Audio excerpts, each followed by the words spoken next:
Bridges lecture.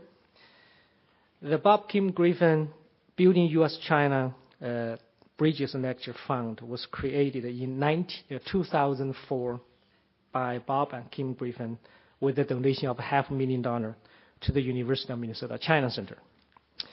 The Griffin's gift reflects Bob and Kim Griffin's commitment to promoting mutual respect between two distinct and diverse cultures. The gift was also reflect their passion to connect the peoples between the United States and China. We appreciate their visionary support of the China Center. Mr. Griffin and I share many common interests about American Chinese cultures and values. We both see many years from now, our next generations and the next generations from both the US and China will work side by side and to make the world more peaceful and share common values. As I said last year in here, and Mr. Griffin and I had a deal. We have to make an arrangement to drink a beer at a beach resort in Hainan Island in southern China in year 2041, I'm sorry, to celebrate the success of building U.S.-China bridges. The Wall Street Journal predicts by 2041, China becomes an economic superpower, and the total GDP of China will surpass the United States. Let's take a look at some China facts.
Thank you. This gives you just a very snapshot about what's going on and the recent economic growth between U.S. and China.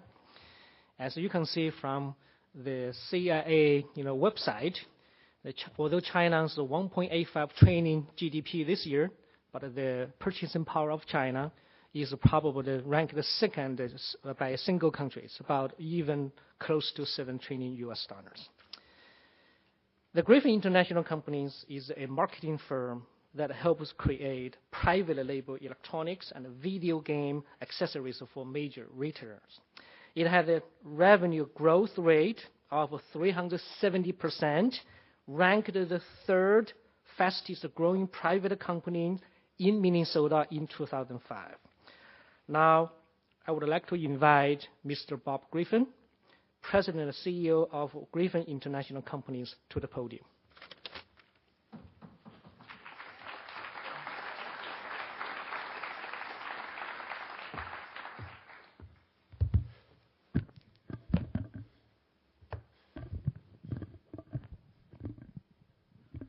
Thank you very much, Dr. Yang, for that nice introduction. I appreciate that. And I also want to welcome and thank everyone for coming today, the second annual Building U.S.-China Bridges lecture series. My wife and I started this lecture series because we saw a need for leadership in the area of fostering better understanding between American and Chinese people. And I've made over 100 trips to China. I've seen many things over the years. To the extent that I understand the Chinese culture, I had to ask myself, do we have the information, or do I have the information even to appreciate and understand the culture myself? And this lecture series is dedicated to creating a forum that addresses that information needed to understand and create dialogue between U.S. and China. The hope is that we begin to open our minds and understand the differences to understand and enjoy a positive and continuous relationship with our largest trading partner, China.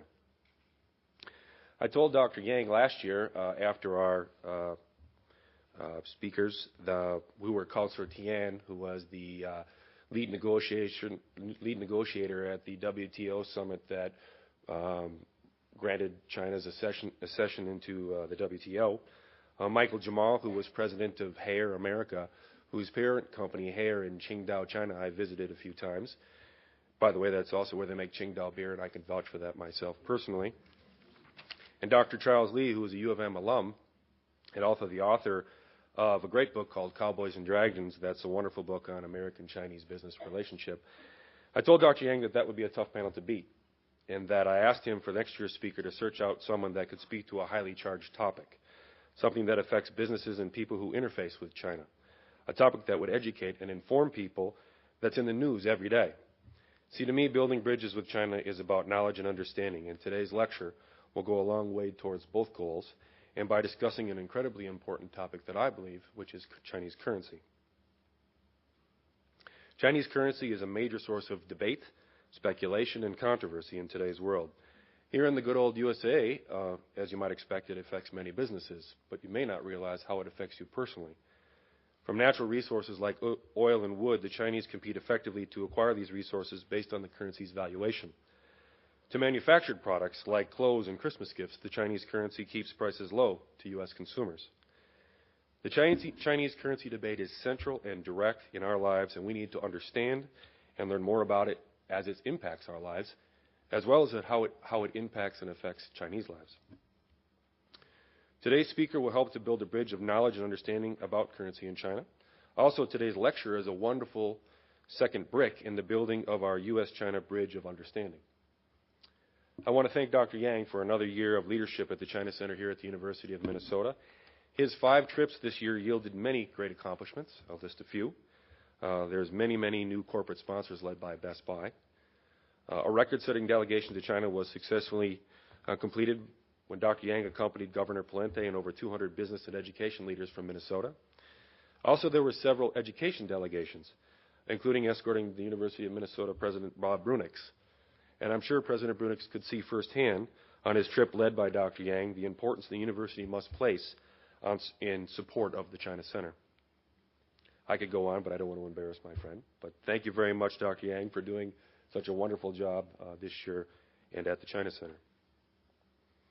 I'd also like to thank my employees at Griffin International Companies for their leadership and relationship with the Chinese. Our company has had, as Dr. Yang expressed, some phenomenal growth over the last 3 years, and that's due to their hard work. And for me, what's great is I get to see them building bridges every day. Lastly, I'd like to thank my family for putting up with many trips to China, some of them quite long. But specifically, I'd like to thank my wife, who has shown a lot of love and devotion to our family. Her ideals are, of course, superior to mine, and, of course, her appreciation to China. So thank you again for attending the second annual Building U.S.-China Bridges lecture series. And with that, I'd like to introduce Professor Xu, who will introduce today's speaker.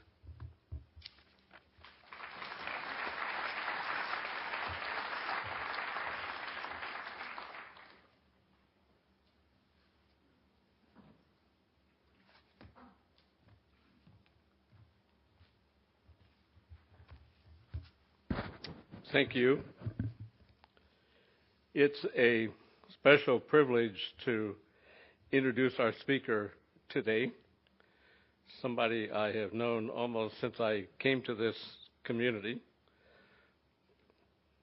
Our speaker is Senior Vice President and Director of Research at the Federal Reserve Bank of Minnesota, an ideal place for him to talk about monetary issues and currency values and things like that. I usually try to say something funny about a speaker, or at least friendly, when I introduce them.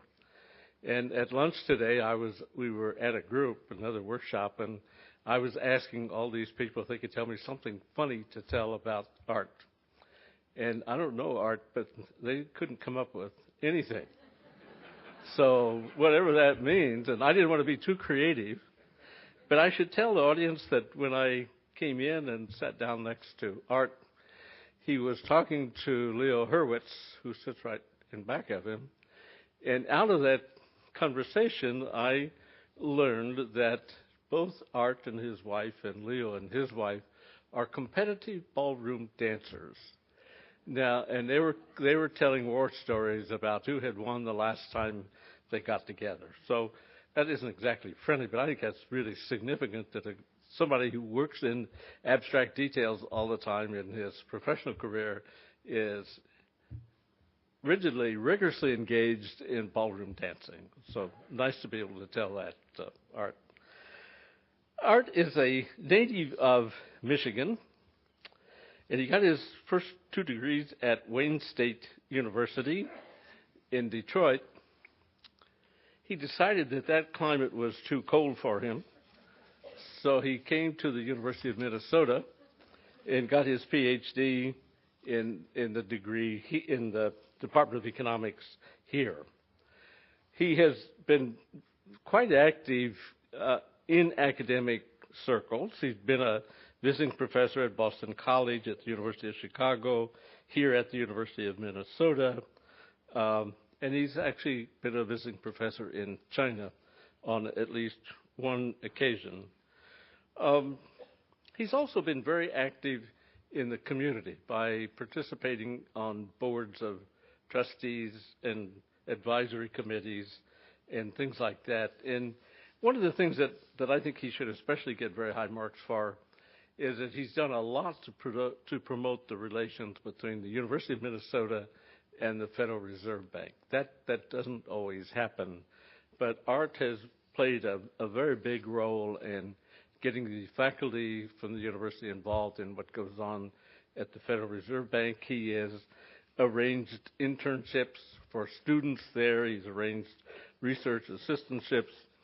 So a lot of things that have just promoted the interaction between these departments, and some of us would say, well, gets the economics department involved in the real world activities, and that's what the Fed usually is doing. So I think these are very, very positive things that Art has accomplished here in the community. He's also very close to the policy process, and I think you're all aware of that the chair of the of the Fed or the president of the local Fed and the vice chair get involved in the discussions that go on in Washington about what monetary and fiscal policy should be, and to the extent that they can influence that. But he's also been very prolific in some of his own writing. And one of the papers that really stands out for me is a paper that he gave some years ago, said with the title, "Congress Should End the Economic War Between the States." Now that doesn't reveal much by the title, but Art's concern is that states get in these battles over capital flow and offer tax incentives and other sort of bribes and incentives to get capital to locate in this state rather than something else. And he makes a very good point when he talks about that, which is that in our original Constitution, that kind of competitiveness on the trade side was ruled out. But nobody ever thought that we would have capital markets like we have today. And so he's essentially arguing that we should do on the capital side, capital financial market side, what we have done on the trade side. It's a very good point. I was lamenting to my students earlier today that I thought the point was so good, but it wasn't going anyplace. And Art reminded me that there's a Supreme Court case coming up on this in the very near future. So we should hear a lot more about it. What's interesting about interacting with Art is I discovered that what's really getting him a lot of attention now is the work that he's been doing on early childhood education. So you can see that he goes from one very important topic to another. And today he's going to fill us in on dollars versus the renminbi. What does a devaluation of the Chinese currency mean for the U.S. economy? Art, it's a real pleasure to introduce you.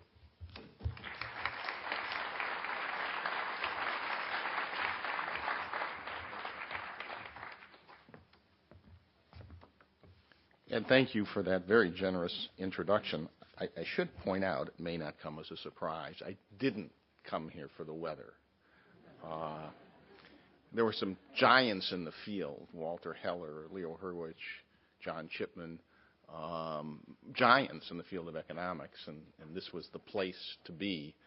I'm honored to be able to give a lecture like this at a university that has been so good to me and on a topic that I feel is so important. And Ed mentioned I did get a chance to teach in China a couple of years ago through the Carlson School. They have a wonderful executive MBA program in Guangzhou. And I got to travel around China with my wife and friends. We had guides with us. And it was a terrific experience for economists to see. Not that I know Chinese history that well, but I felt I knew something about 20th century Chinese history, and especially under Mao and communism, and to see the change that has occurred, the economic revolution, it really is extraordinary. But for me also, as a child, I guess my parents must have talked to me about and told me about the Great Wall of China. So one of the highlights for me when we were in Beijing was to take a trip to the Great Wall and actually climbing the wall. And it was the one chance our guides weren't with us, and kind of was able to try my Chinese out on some local people there. And my wife and friends were ahead of me in the walk. So I saw a Chinese couple coming up, and this was going to be my opportunity. And the one word I knew, ni hao, hello, and bowed, and they bowed, and in perfect English they said, "Hi, how are you doing?" And we started talking, and where are you from and stuff, and I said, Minnesota, Minneapolis. Well, isn't that a coincidence? Well, both their sons are graduates of the University of Minnesota.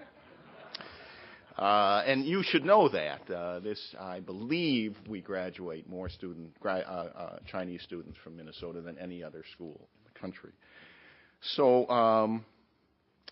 the topic I was given is to talk about the exchange rate policy, talk about Chinese economy and what it means for the U.S.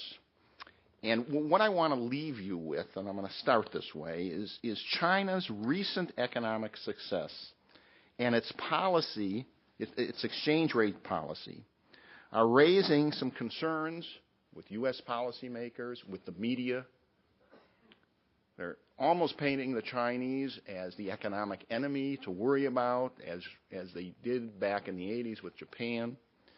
And I'm going to argue that these concerns, from an economist's point of view, are not warranted. Indeed, I'm going to argue that we should be celebrating and applauding, not fearing and criticizing, Chinese economic progress. So to make that case, I want to review some of the recent history of China's economy, some of the facts you've seen, that's led to these concerns. So that's the first thing I want to do. Then I want to explain why, when it just comes to China's economic growth and trade, that this concern that somehow the Chinese economy is going to surpass the U.S. economy and it's going to take over, that's the wrong way to think about economics.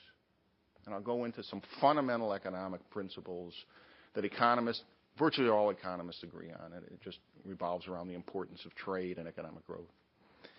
So that's one concern. It's a concern I know that's out there, and you hear a lot about outsourcing. I know when my brother hears me talk about this, he says, "Fine, Art, when they start outsourcing economists, then you'll sing it different." The second concern, and a more subtle one, is about their exchange rate policy. And here again, I'm going to argue that they got it wrong. Now, I say this is more subtle, and this is going to, my comments there are going to be based on work by John Kerrigan and Neil Wallace, two of my professors here at Minnesota, who I think did the most innovative and important work on exchange rates. And it's very important to think about their work in juxtaposition with Chinese policy. And I think if you understand it that way, the Chinese are doing exactly what they should do. And in fact, when I was in China, I actually had a chance to meet with my counterpart at the People's Bank of China. So this is 2 years ago, and I argued absolutely you should peg. It is the best thing you could do for trade, and I'll explain why that's the case. And then finally, I'll talk about, given these views, that we should be celebrating this progress. We should not be criticizing the Chinese for pegging their currency. What does that mean about future policy and future growth and trade with the Chinese? So let me then start with a brief history of Chinese recent economic success. And let me mention that when I got back from China, we decided to do a special edition of our Region magazine. This is a little advertisement. You'll find this online, minneapolisfed.org, under Region. And this is our December 03 issue. And there's an article here by Professor Chan Chung, who is affiliated with the Chinese Center. Then I'm going to use some of his work, so I wanted to give him credit. There's also the interview I did with Shang Pei from the Central Bank of China, the People's Bank of China, that's also there you might be interested in. So the seeds of China's economic reform began in 1978 with a very pro-market proposal advocated by the then Vice Premier Deng Xiaoping. What Professor Cheng calls the first wave, and this is starting and shortly after 1978, basically the Chinese economy was open to market forces and to foreign influence. They did this in a number of ways. They reduced central planning. They created special economic zones. And in these zones, there was virtually no regulation and virtually no taxes. They eliminated many price controls. They started privatizing farms. What was the result? In the 80s, at least from 1983 to 1990, foreign direct investment increased from $1 billion to $3.5 billion.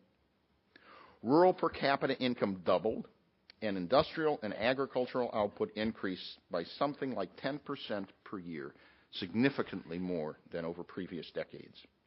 But it's interesting. That period of ended and then began in the 1990s with a significant amount of inflation that reached up to 20% at an annual rate. So then there was a second wave, as the Professor Chung would say, second wave of reforms sometime in the early 90s. And these reforms, again, followed. There was more freedom to locate. Foreign companies no longer had to be joint with Chinese companies. Eliminated virtually all the price controls, and they brought inflation under control, partly through this pegging and I'll explain that, the pegging of their exchange rate to the U.S. dollar. And in 1997, they made a commitment to privatize state-owned enterprises and call for reform of the financial sector, including opening it up to foreign banks and investors. Results, you saw some of the data earlier. The results are pretty impressive. GDP growth from 94 to 2001 averaged 10%. Some years it was up to 13%. Since in the more recent years, we've seen double-digit growth in GDP.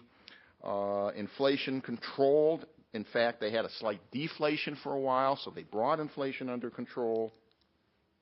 In fact, by 1998, they actually had a mild deflation. As a result, these numbers are incredible.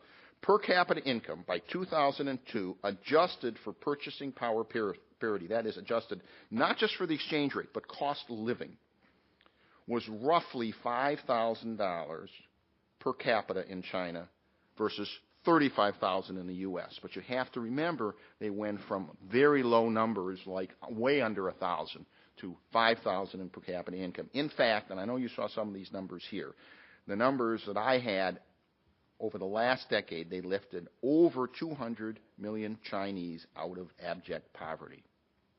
You want to talk about a poverty program? I think you could argue this is the most successful poverty program this world has ever seen. 200 million people brought out of poverty with a market-oriented approach. But it's interesting. Despite the success, there's quite a bit of criticism of Chinese policy. In this country, there's a concern that what the Chinese are doing, in particular in manufacturing, and you'll hear about outsourcing of jobs and outsourcing of industries, it's doing us in. Although if you look at U.S. statistics over this period, this economy since 1992 has been growing at about a 3.5–4% annual rate. We've been growing jobs. We have, between 1992 and the year 2000, we created close to 20 million net new jobs. We continue to create new jobs. We have some of the lowest unemployment rates now in the country. So supposedly, over this period when the Chinese are growing, and we're criticizing that growth for taking jobs from the U.S., if you look at the big picture, this economy is growing too. And that's exactly what economists would tell you. So one concern has been that we have this outsourcing of jobs to economy, and we're losing industry, and it is true, there are certain jobs that are going. So why do economists say this is actually good policy, not bad? Why do economists say we should embrace open trade with the Chinese, despite the fact that we may lose some jobs? Well, there's two reasons. The one in the textbook and the conventional one is known as comparative advantage, and what economists can show in theory is that when you allow countries to trade, if they end up producing the goods that they're relatively efficient at producing, both countries or all countries benefit, in theory. That's known as the law of comparative advantage. More recently, economists looked at how important it is for open trade to enhance competition within a country and among countries, and the competitive environment, reducing all kinds of barriers to trade. When you introduce that competition, leads to an enormous amount of productivity and efficiency. Now, these aren't just theories. I'm going to argue if you look at the data, if you look at the real world, these theories hold up pretty well. So let me take you back to 1787 in this country. We had 13 states. Under the Articles of Confederation, they could issue tariffs, raise tariffs against goods coming in from other states. It's very interesting when you look at the Constitutional Convention and what they did. They passed something in the Constitution known as the Commerce Clause that said states aren't supposed to be interfering with interstate commerce. Now, this is an idea that came out of Ben Franklin, it came out of Hamilton, it came out of Madison. They were well aware of Adam Smith's argument at the time. And what did they try to do? They tried to create a national economic union where there would be no trade barriers, because they were convinced that open trade amongst the states was best for the national economy.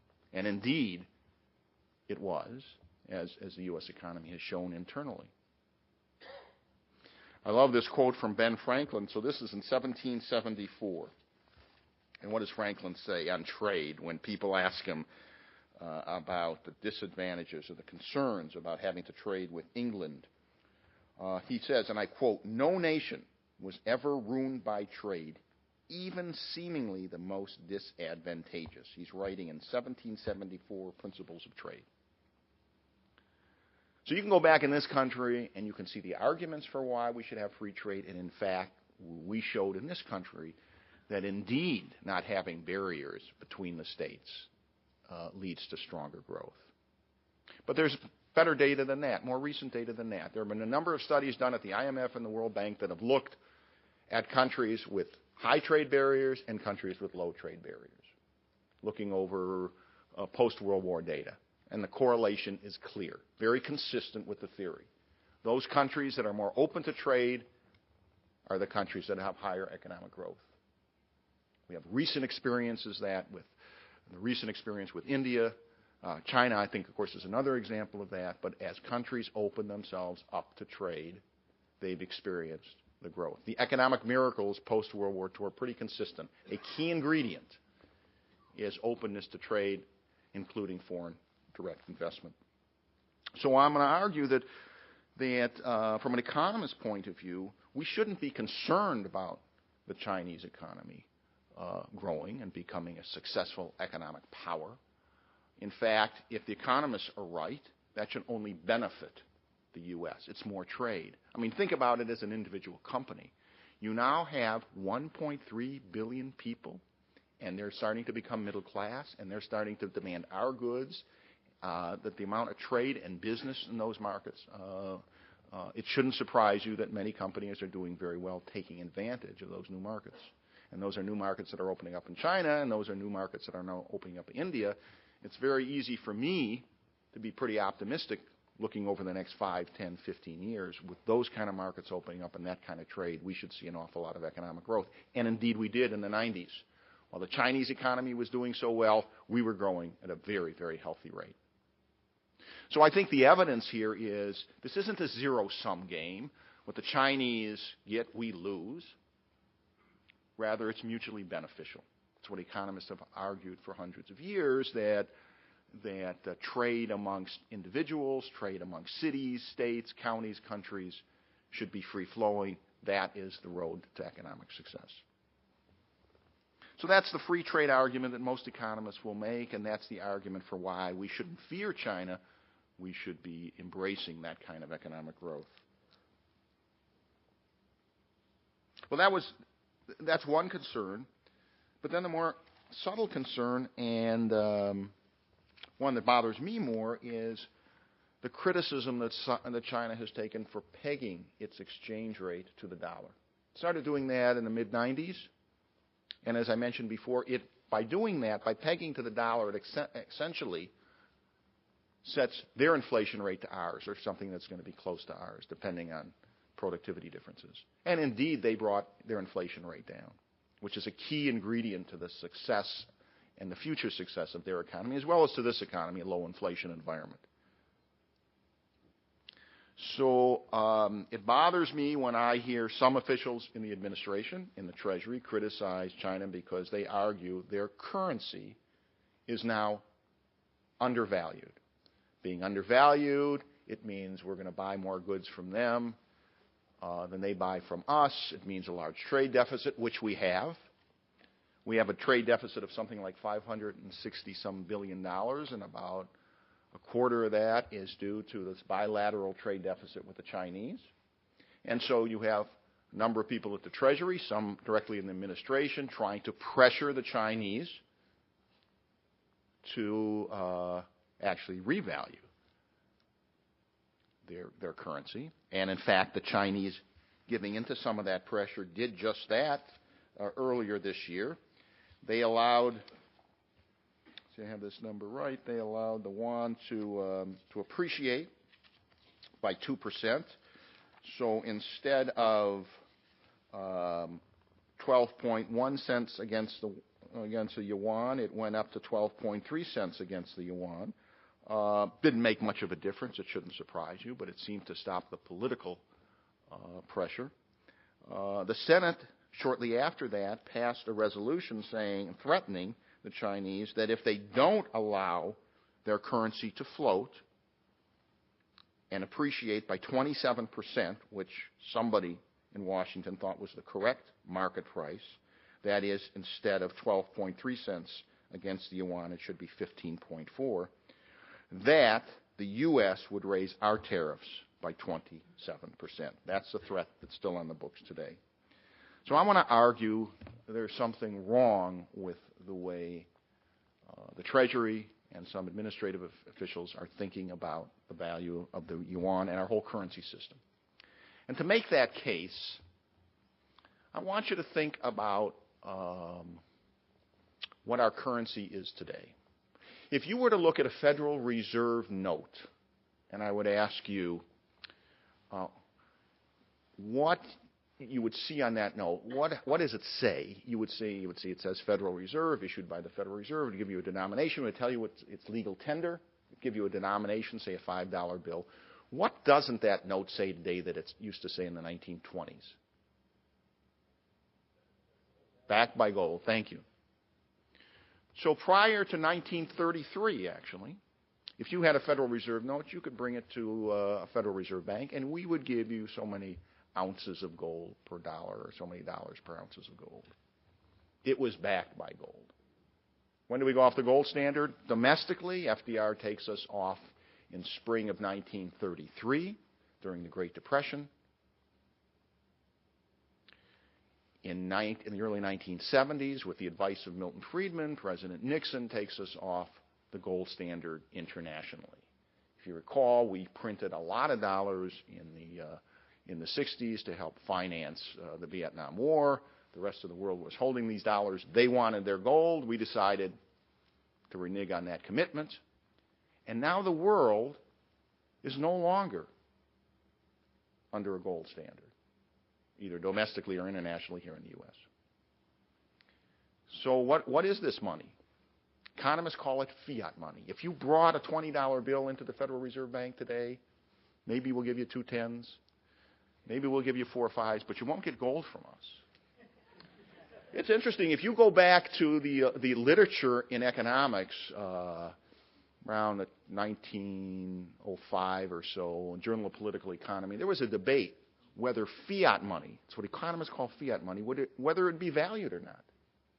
I used to argue that we were the first country in the 30s to have a fiat money system, just a paper money system that wasn't backed. Actually, I was corrected by Alan Meltzer, a well-known economist, historian. It turns out the Chinese were the first ones to have fiat money back in the 11th or 12th century. Lasted for, 5 or 6 decades. But there's a problem with fiat money, right? I used to argue the only way you're going to see fiat money is if it comes from a government agency. It's not going to come from private agencies. You're not going to hold Rolnick dollars. You might hold U.S. dollars if there's a commitment to keep it under control and to limit inflation, and that's what central banks do. So I want you to think about this fiat money. They're just pieces of paper with a commitment by the issuing government to limit its supply. So I've got green pieces of paper here, and I've got, say, blue pieces of paper in China. Now, I'm going to argue, this is really Neil Wallace's argument, I'm going to argue that while markets were great for real goods and services, while we turn to markets all the time to price the relative cost of different goods and services, fiat monies aren't those things. There's something very special, and markets fail. In fact, any price between the blue pieces of paper and the green pieces of paper will work. And according to this theory of fiat money, when you take it to the real world, exchange rates are going to be very volatile. And they're not going to be determined by economic fundamentals. And the best policy is, if you will, a single currency. What did we do in the U.S. under our Constitution? I mentioned the Commerce Clause. The other major economic proposal that got into the Constitution, which isn't very little is written about this, But we used to have 13, well, actually we had 10 of the states issuing their own currency back in the 1780s. And so Congress said, no, you can't do that anymore. Under our Article 1, Section 10, we prohibit states from issuing bills of credit. That is, Minnesota can't issue its own money, Wisconsin can't issue its own money, because when we had 10 currencies, we had exchange rates going up and down. Some of that was a form of fiat. There's some debate about that, but we had a lot of volatility in exchange rates. But more recent experience. So what happened when we went off what was known as the Bretton Woods system in the 1970s, when Nixon takes us off the international exchange rates? We've got data from 1973 up until now. We have movements in exchange rates. We were told that exchange rate volatility, once it floats, would eventually taper down, and exchange rates would be determined by fundamentals. So we have all this data to test that theory. And exchange rate volatility was much greater than proponents of floating rates suggested. And indeed, it has never settled down. More importantly, there's been quite a bit of research trying to explain exchange rates based on fundamentals. Differences in economic growth, differences in interest rates, differences in trade imbalances. Can't do it.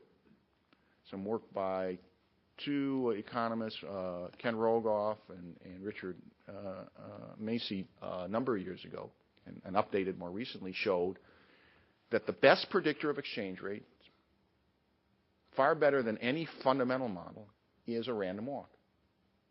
That's very consistent with what Wallace and Kerrigan were arguing many years ago. That if they're right, and if these blue and green and red and yellow pieces of paper are just fiat money, the markets are going to have a hard time. Imagine if we introduced a new coin in the U.S. and let the market tell us what the denomination was. I'd predict the market would have a hard time, just as it would have a hard time if the Chinese gave in and allowed the yuan to float. Now, there are pundits out there that say it is way undervalued, and therefore the yuan would appreciate. If this theory is right, there's a 50-50 chance it'll go up or it'll go down. It's a random walk. It's in especially high frequency, short-term periods of time, you cannot predict it other than a random walk. So why do we say the Chinese therefore should peg? Well, if it's just noise driving these exchange rates and speculation about where they're going to go, so it's just noise, it's a cost of doing business. So what do we want to do, and what do we want our economic policies to do? We want to minimize the cost of trade. You have a single currency or a peg currency, and that's a very efficient way of getting rid of, obviously, exchange rate volatility and the cost of doing business. So in the U.S., we have a single currency. Actually, we have 13 currencies. You don't worry about it. We have 12 district banks. And each bank, if you look, there is tells you which bank issued that currency. But nobody worries about the exchange rate between those currencies because we have a commitment to redeem them at par. And I will argue, if there is a commitment, as the Chinese have, to peg their yuan to the dollar, and if they meet that commitment, and everyone is confident that they will, then that's all you have to do. And that's the best way to encourage trade. So now if I'm doing business with the Chinese, I don't have to worry about exchange rate uncertainty. That's the benefit. And there isn't a right number to pick. According to Wallace and Kerrigan, and again, I think the theory holds up pretty well, you can pick 8-to-1, 10-to-1. You just have to pick one. There are distributional issues. When East and West Germany united, they had to pick an exchange rate to bring the two currencies together, and there was some debate about what it should be. They ended up picking an exchange rate that would benefit the East Germans because they wanted to give them a subsidy, if you will. But once you pick that exchange rate and it's fixed, you're done. And that's the best thing for business. So I would argue the best thing for trade, both for the U.S. and China, is to keep that pegged rate. If they floated it, they would add a cost of doing business. It wouldn't behave as the proponents of floating have argued. It would fluctuate in ways that would be very unpredictable. And finally, those who argue that it is undervalued, even if it did appreciate, it's not clear it would affect the trade balance that the U.S. has. One reason for that is if Chinese goods become more expensive, textiles in particular, we might end up buying them from Mexico instead. That's the most likely outcome. So that the overall trade deficit imbalance isn't affected. And that leads me to one last concern I want to touch on with China and the trade imbalance. And that is, yes, we're running a trade deficit now with the Chinese, which means the Chinese, because we're buying more goods from them than they are buying from us, they're holding more of our debt. And the concern has been, well, you know, at one point they're going to wake up and they're going to decide that's not a good thing, and they're going to start flooding our market with our debt. Interest rates are going to go way up. We're going to get lots of inflation. You can make parallels to the same argument that were made with the Japanese in the 80s. Japanese economy was going to take over. We're running a large trade deficit with them. They're going to wake up one day, and that's going to be inflationary and cause high interest rates to go. But you got to ask the question, the Chinese are not the only one holding our debt. We're holding our debt. We hold a lot of our own debt. Most of the other world holds our debt. Why do they do that? We have a very good economy that generates a safe rate of return. It's a good place to invest. If something was wrong fundamentally with the U.S. economy, it wouldn't just drive the Chinese away, it would drive all of us away. So, you know, knowing the fundamentals and how strong the fundamentals are in this economy, there's no reason to think we can't run a trade deficit as long as our economy is growing. If you look at our history, if you go back to the second half of the 19th century, you'll find that we were running a trade imbalance with the rest of the world, particularly with England, for over 30 years, up to 4 to 5, not quite 5% of GDP, but 4% of GDP. What was happening? England was lending money to us, lending their capital, their savings, so we could build railroads. High return for us, we were able to pay off the debt, not a problem. Good for those investing in us, they got a good return. Good for us, we built our infrastructure. Minnesota must know this. We were having trouble up in the Iron Range. 3-4 years ago, these companies went bankrupt. Now the Chinese economy picks up, their demand for steel goes up, and they start investing in our Iron Range companies up north. And now they're successful again. So my point is, when you look at these trade balances and our deficit in particular, there's another side to the coin. It means that foreigners are investing here. Assuming we're using those loans to invest productively, there's no reason that's not sustainable. Eventually we pay that back, but we pay it back because we invested well. So trade deficits and surpluses, they're not good or bad. They're a form of borrowing and lending. And you've got to look behind those numbers and ask, are you investing in a good economy? Is the economy using those resources in a productive way? Productivity number for the third quarter was just announced today, 4.7%. Highest rate of productivity growth in about 2 or 3 years in this economy. This is a very strong economy, a very successful economy, politically very sound. Of course it's a good investment. So don't think trade deficits are bad or good, particularly bilateral deficits. These are just a form of trade.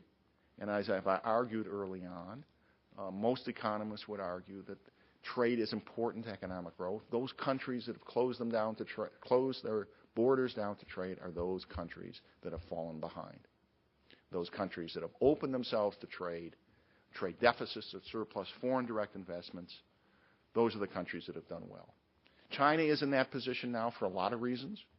They're clearly adopting a market economy, and I would argue their exchange rate policy is exactly right. So what does this portend for the future? I promised you some comments on policy implications and the future course of the Chinese economy. So policy implications for me are pretty simple. I would advocate, and I have argued with Washington, that you shouldn't be putting pressure on the Chinese either to sell fewer goods into this country or to change their exchange rate policy. The trade that is going on with China now is exactly what we should want, and we should be applauding as they progress. There are more and more markets open for our goods and services. It just means more trade and more growth. And that's, of course, not just true of China, that's true of India. So the policy there is to try to keep those markets open, keep those tariffs as low as we can on Chinese goods. Right now, the Chinese tariffs are the highest of all of our trading partners. Instead of raising them or threatening to raise them, we should be arguing they should be no higher than any other country we trade with. We should not be preaching to them about their currency policy. It is exactly right. They now have a very low inflation environment. It's exactly what all central banks in the world are telling countries. The best thing a central bank can do is to keep inflation low, and that's what the Chinese are doing. They should keep it pegged because that'll encourage even more trade. So my bottom line here is a lot of criticism that is aimed at the Chinese economy is, from an economic point of view, is not very literate. Part of the problem, I think, is with economists and not explaining these ideas as well. Part of the problem is it is true with a competitive market, jobs will be lost. Many more jobs are lost to higher productivity, new technology than are lost overseas. In fact, in terms of outsourcing, we insource more jobs than we outsource. On net, we're net insourcers of jobs. So that, again, I think it's economists' job to try to explain how critical it is that we want the rest of the world to adopt market economies and to succeed. And sure, they should be producing some goods better than we and cheaper than we. They have that comparative advantage. It doesn't mean anything is broke. It doesn't mean anything is wrong. It doesn't mean anything is being manipulated. So I think in the spirit of what these lectures are supposed to be about, I think economists need to make it much clearer that a way to a greater understanding and getting along with other countries, we need to make sure that they're as economically successful ultimately as we are. And again, I'll conclude on what I think is just an incredible record on what I'll call an anti-poverty program. They have raised over 200 million people out of abject poverty. I would argue that suggests it's a very successful program. Thank you.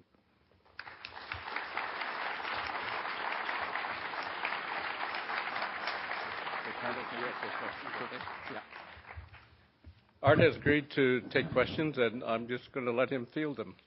Okay? Okay, sure. Dean? Yes. The argument you make in favor of the single currency and currency peg seems to imply, doesn't it, that one must have free labor markets and labor mobility.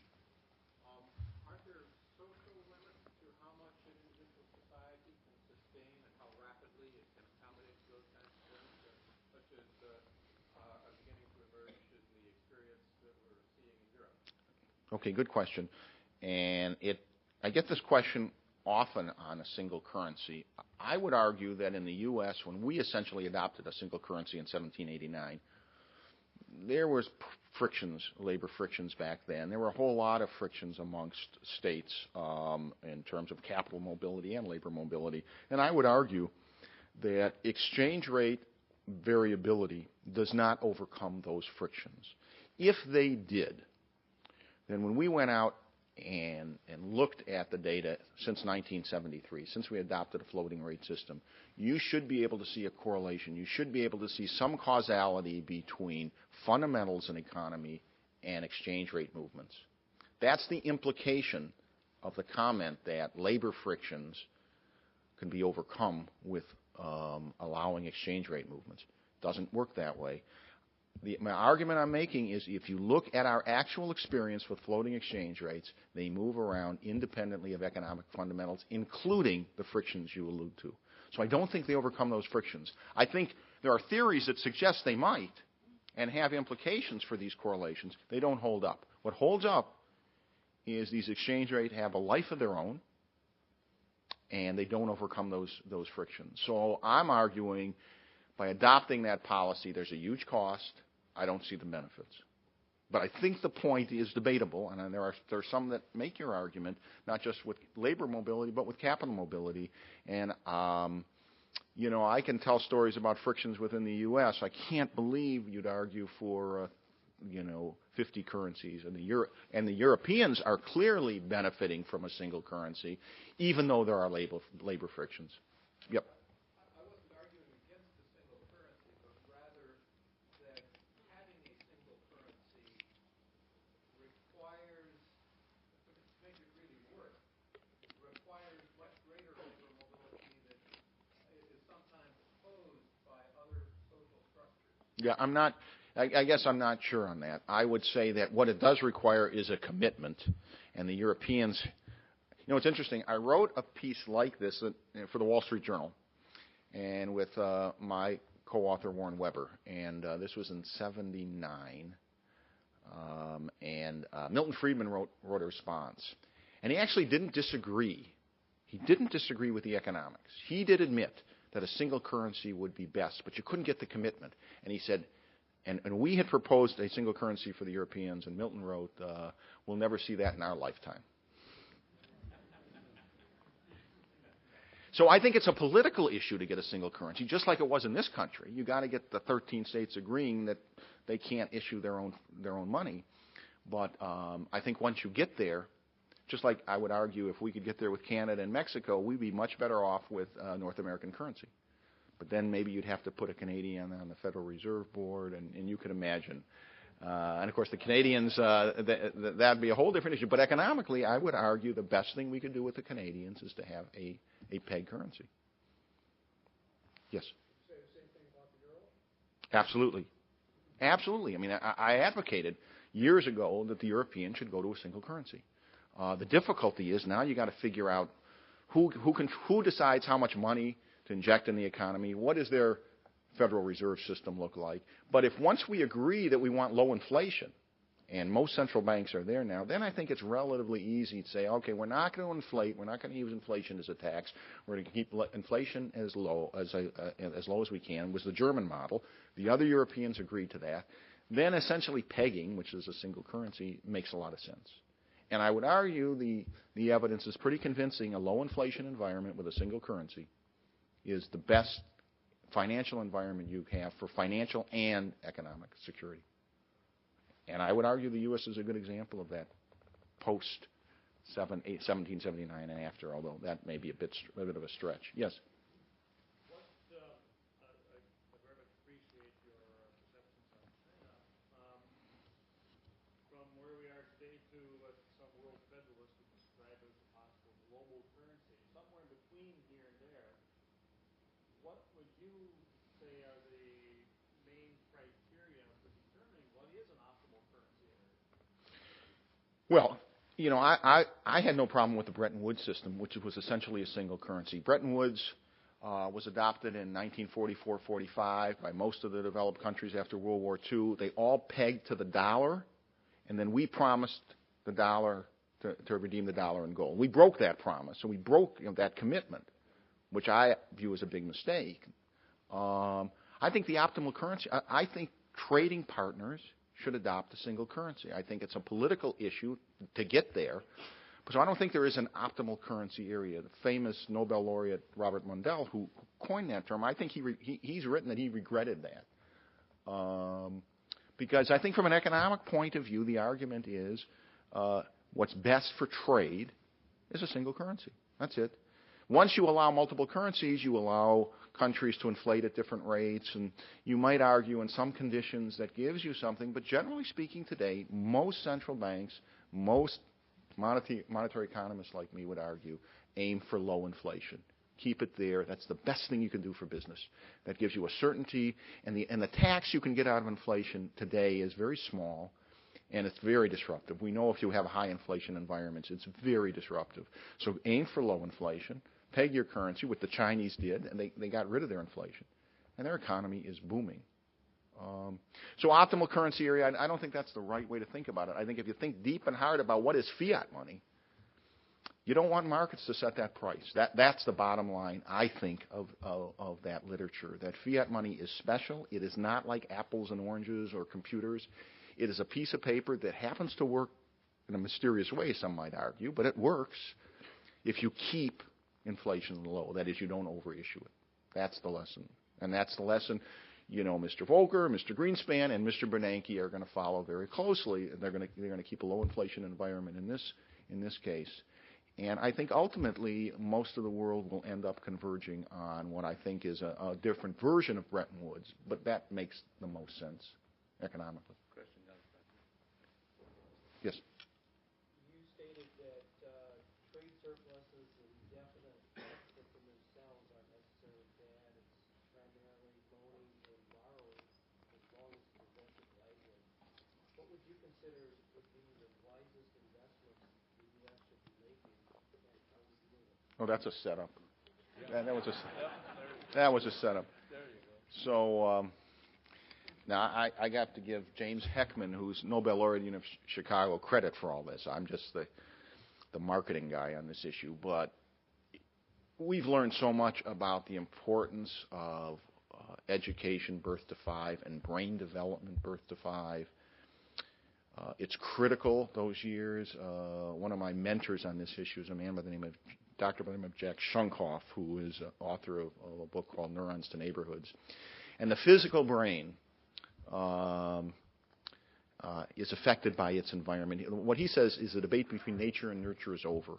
So if you take a child who's in a very stressful environment, the physical brain doesn't develop as it should. And in their words, it never catches up. It compensates somewhat, but it's never as efficient. So if we don't invest in high-quality early education, especially for the most at-risk children, there's a huge cost we pay in this society. And the best public return we can get today, not that I want to pick on the sports guys, but stadiums versus early childhood education, it ain't close. Let's put it that way. But, you know, Ed talked about this criticism I've made of economic development and the way we subsidize private companies around the country, these bidding wars between cities and states. The one example I like to use to illustrate this is what went on here in the Twin Cities a number of years ago when Lawson Software company that was in Minneapolis, 500 employees, thinking of expanding, would have expanded in Minneapolis, happened to sit down with the mayor of St. Paul, who offered them a $110 million publicly built office tower. Sure looks like economic development when you go to downtown St. Paul, but if you talk to Sharon Sales Belton, the mayor at the time, she wasn't happy. She just lost this company. That's zero sum. That's the public investment that I'm saying is a zero return because you're not creating new jobs, you're just moving them around. Most economists will tell you your best investment, especially today, is in human capital. And if you look at Heckman's work, it's very clear. The best investment is birth to 5, especially for at-risk children. We have longitudinal studies that have followed children for 40 years and compared them to a control group that didn't get those kind of high-quality programs, and the outcomes are extraordinarily different and very positive if done right. So, yeah, there are programs, public programs, that you can do today and get a very high public return, and that's one that's way underinvested. Yes? My concern is that, from what I know about Asia, that it's very difficult to get, for example, Japanese families to take on more debt in order to stimulate their economy. My concern as an American is we, as families and as a nation, have this incredible debt, which my impression is Asian people, Chinese people and Japanese people, wouldn't tolerate. They have families much less than their children.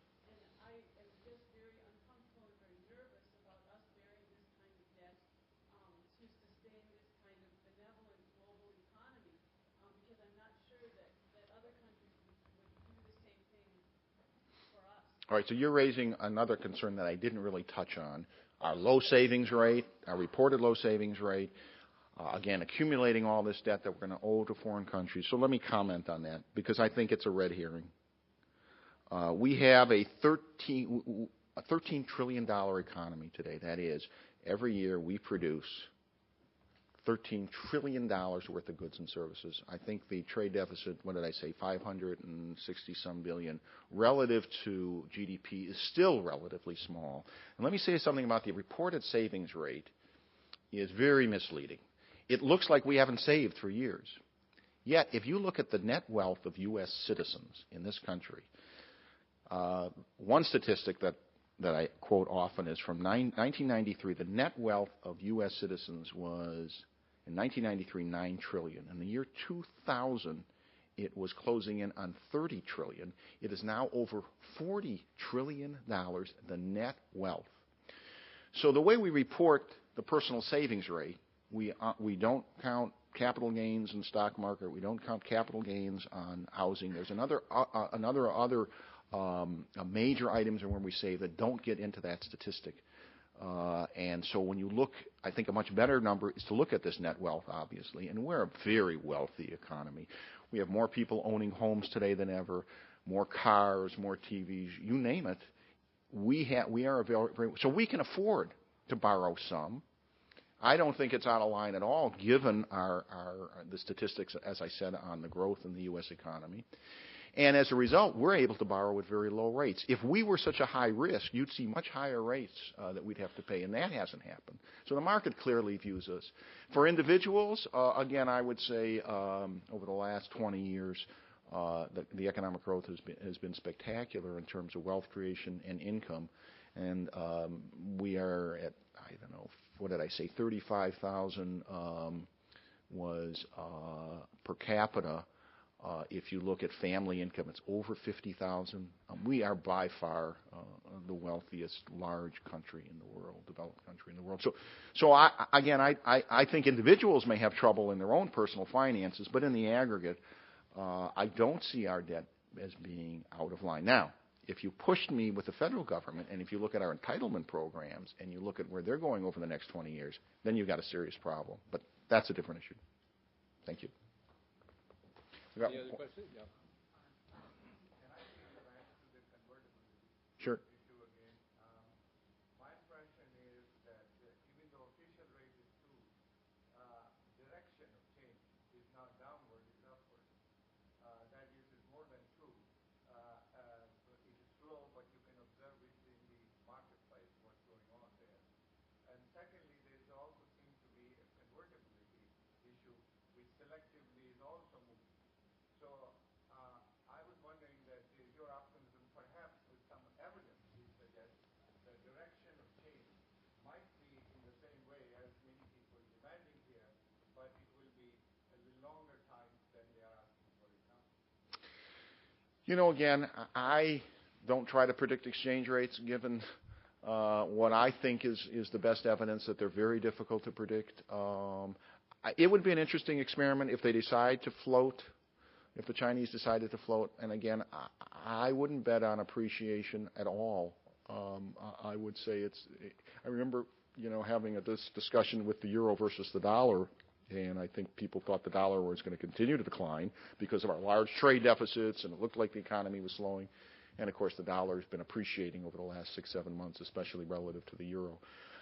I think these are difficult arguments to make. I don't think fundamentals drive exchange rates. I don't think that's in the data. I think you got a tough sell, to me anyways, to make the case that the yuan should be appreciating. I think that's a good point to draw this discussion.